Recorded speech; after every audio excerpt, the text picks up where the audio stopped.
Hello, and welcome to today's Oil for the Journey. I am your Bible reader, Denise Denton Mitty. Our reading is following the Ignite the Truth, Bridges for Peace Bible reading plan.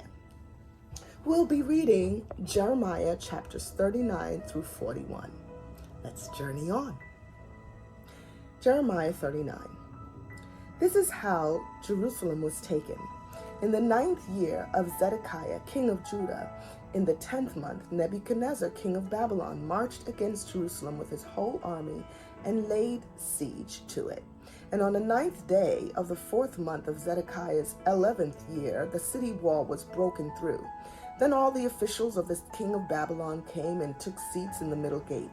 Nergal-Sharezer of Samgar, Nebo-Sarsekim, a chief officer, Nergal-Sharezer, a high official, and all the other officials of the king of Babylon. When Zedekiah, king of Judah, and all the soldiers saw them, they fled. They left the city at night by way of the king's garden through the gate between the two walls and headed toward Arabah. But the Babylonian army pursued them and overtook Zedekiah in the plains of Jericho. They captured him and took him to Nebuchadnezzar, king of Babylon, at Riblah in the land of Hamath, where he pronounced sentence on him. There at Riblah, the king of Babylon slaughtered the sons of Zedekiah before his eyes and also killed all the nobles of Judah. Then he put out Zedekiah's eyes and bound him with bronze shackles to take him to Babylon. The Babylonians set fire to the royal palace and the houses of the people and broke down the walls of Jerusalem. Nebuzaradan, commander of the imperial guard, carried into exile to Babylon the people who remained in the city, along with those who had gone over to him and the rest of the people. But Nebuzaradan, the commander of the guard, left behind in the land of Judah some of the poor people who owned nothing, and at that time he gave them vineyards and fields.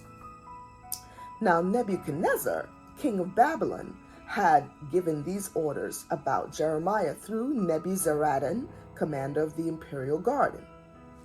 Take him and look after him. Don't harm him, but do for him whatever he asks.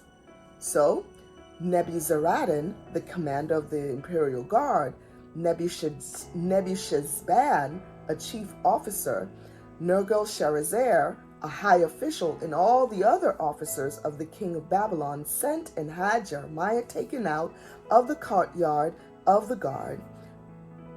They turned him over to Gedaliah, son of Ahikam, the son of Shaphan, to take him back to his home. So he remained among his own people. While Jeremiah had been confined in the courtyard of the guard, the word of the Lord came to him. Go and tell Ebed-Melech the Cushite, this is what the Lord Almighty, the God of Israel, says. I'm about to fulfill my words against the city, words concerning disaster, not prosperity. At that time they will be fulfilled before your eyes. But I will rescue you on that day, declares the Lord. You will not be given into the hands of those you fear. I will save you. You will not fail by the sword, but will escape with your life because you trust in me, declares the Lord. Jeremiah 40. The word came to Jeremiah from the Lord after Nebuzaradan, commander of the imperial guard, had released him at Ramah. He had found Jeremiah bound in chains among all the captives of Jerusalem and Judah who were being carried into exile to Babylon. When the commander of the guard found Jeremiah, he said to him, The Lord your God decreed this disaster for this place, and now the Lord has brought it about. He has done just as he said he would. All this happened because you people sinned against the Lord and did not obey him. But today I'm freeing you from your chains on your wrists. Come with me to Babylon if you like, and I will look after you. But if you do not want to, then don't come. Look, the whole country lies before you. Go wherever you please. However, before Jeremiah turned to go, Nebuzaradan added, Go back to Gedaliah, son of Ahikam, the son of Shaphan, whom the king of Babylon has appointed over the towns of Judah, and live with him among the people, or go anywhere else you please. Then the commander gave him provisions and a present, and let him go. So Jeremiah went to Gedaliah, son of Ahikam, at Mizpah, and stayed with him among the people who were left behind in the land. When all the army officers and their men who were still in the open country heard that the king of Babylon had appointed Gedaliah, son of Ahikam, as governor over the land, and had put him in charge of the men, women, and children who were the poorest in the land, who had not been carried into exile to Babylon, they came to Gedaliah at Mizpah, Ishmael, son of Nethaniah, Johanan and Jonathan, the sons of Kareah, Sariah, son of Tamuhimeth, the son of Ephi, the Nephthathite,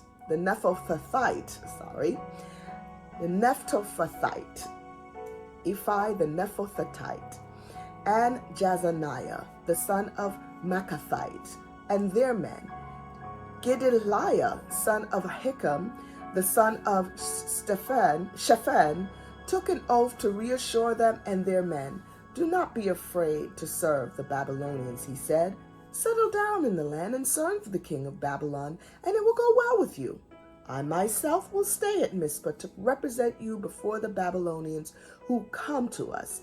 But you are to harvest the wine, summer fruit, and olive oil, and put them in your storage jars, and live in the towns you have taken over.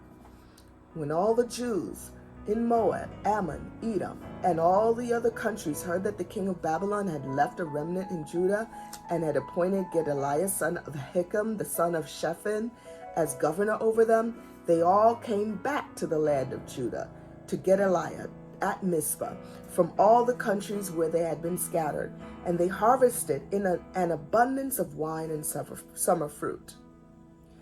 Johanan, son of Kareah, and all the army officers still in the open country came to Gedaliah at Mizpah and said to him, Don't you know that Baalzis, king of Ammonites, has sent Ishmael, son of Nethaniah, to take your life? But Gedaliah, son of Ahikam, did not believe him. Then Johanan, son of Kareah, said privately to Gedaliah in Mizpah, Let me go and kill Ishmael, son of Nethaniah, and no one will know it. Why should he take your life and cause all the Jews who are gathered around you to be scattered and the remnant of Judah to perish? But Gedaliah, son of Ahikam, said to Johanan, son of Kareah, Don't do such a thing. What you are saying about Ishmael is not true.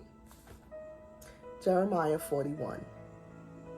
In the 7th month, Ishmael, son of Nethaniah, the son of Elishama, who was of royal blood and had been one of the king's officers, came with 10 men to Gedaliah, son of Ahikam, at Mizpah. While they were eating together there, Ishmael, son of Nethaniah, and the 10 men who were with him got up and struck down Gedaliah, son of Ahikam, the son of Shaphan, with the sword, killing the one whom the king of Babylon had appointed as governor of the land. Ishmael also killed all the men of Judah who were with Gedaliah at Mizpah, as well as the Babylonian soldiers who were there. The day after Gedaliah's assassination, before anyone knew about it, 80 men who had shaved off their heads, torn their clothes, and cut themselves came from Shechem, Shiloh, and Samaria, and bringing grain offerings and incense with them to the house of the Lord. Ishmael, son of Nethaniah, went out from Mizpah to meet them, weeping as he went. When he met them, he said, Come to Gedaliah, son of Ahikam. When they went into the city, Ishmael, son of Nethaniah, and the men who were with him slaughtered them and threw them into a cistern. But 10 of them said to Ishmael, Don't kill us. We have wheat and barley, olive oil, and honey hidden in a field. So he let them alone and did not kill them with the others. Now the cistern where he threw all the bodies of the men he had killed along with Gedaliah was the one King Asa had made as part of his defense against Baasha, king of Israel. Ishmael, son of Nethaniah, filled it with the dead. Ishmael made captives of all the rest of the people and were in Mizpah, the king's daughters, along with all the others who were left there, over whom Nebuchadnezzar, commander of the imperial guard, had appointed Gedaliah, son of Ahikam, Ishmael, son of Nethaniah, took them captive and set out to cross over to the Ammonites. When Johanan, son of Kareah, and all the army officers who were with him heard about all the crimes Ishmael, son of Nethaniah, had committed, they took all their men and went to fight Ishmael, son of Nethaniah. They caught up with him near the great pool in Gibeon. When all the people of Ishmael had with him saw Johanan, son of Kareah, in the army officers who were with him, they were glad. All the people Ishmael had taken captive to Mizpah turned and went over to Johanan, son of Kareah. But Ishmael, son of Nethaniah, and 8 of his men escaped from Johanan and fled to the Ammonites. Then Johanan, son of Kareah, and all the army officers who were with him led away all the people to Mizpah who had survived, whom Johanan had recovered from Ishmael, son of Nethaniah, after Ishmael had assassinated Gedaliah, son of Ahikam. And they went on, stopping at Jeruth-Kimhem, near Bethlehem, on their way to Egypt to escape the Babylonians. They were afraid of them because Ishmael, son of Nethaniah, had killed Gedaliah, son of Ahikam, whom the king of Babylon had appointed as governor over the land. May God bless the hearers of his holy word.